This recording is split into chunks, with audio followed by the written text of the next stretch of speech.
நாம் தமிழர் கட்சியுடைய தலைமை ஒருங்கிணைப்பாளர் அண்ணன் சீமான் அவர்கள் இப்படி பண்ணுவார்னு நான் எதிர்பார்க்கவே இல்லை. கிட்டத்தட்ட ஒரு 16 ஆண்டு காலமாக நாம் தமிழர் கட்சியில் நான் பயணிக்கிறேன். பல்வேறு தடைகள் வந்தபோது கூட தொடர்ச்சியாக பயணிக்கிறேன்.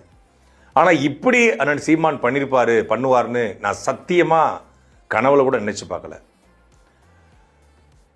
நாம் தமிழர் கட்சி மீது எத்தனையோ விமர்சனம் வந்திருக்கு. அந்த விமர்சனங்களாம் நம்ம பதில் சொல்லியிருக்கிறோம். நாம் தமிழர் கட்சி மீதான பல்வேறு அவதூறுகளுக்கும் பதில் சொல்லியிருக்கிறோம்.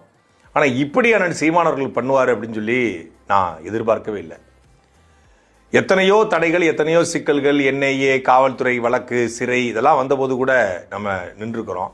ஆனால் இப்படி அண்ணன் சீமான் அவர்கள் பண்ணுவார் அப்படின்னு சொல்லி நான் எதிர்பார்க்கவே இல்லை.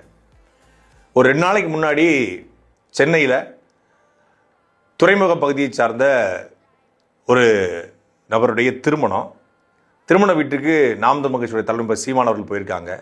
அங்கே அவர் இப்படி பண்ணுவார் அப்படின்னு நான் நினச்சி கூட பார்க்கல.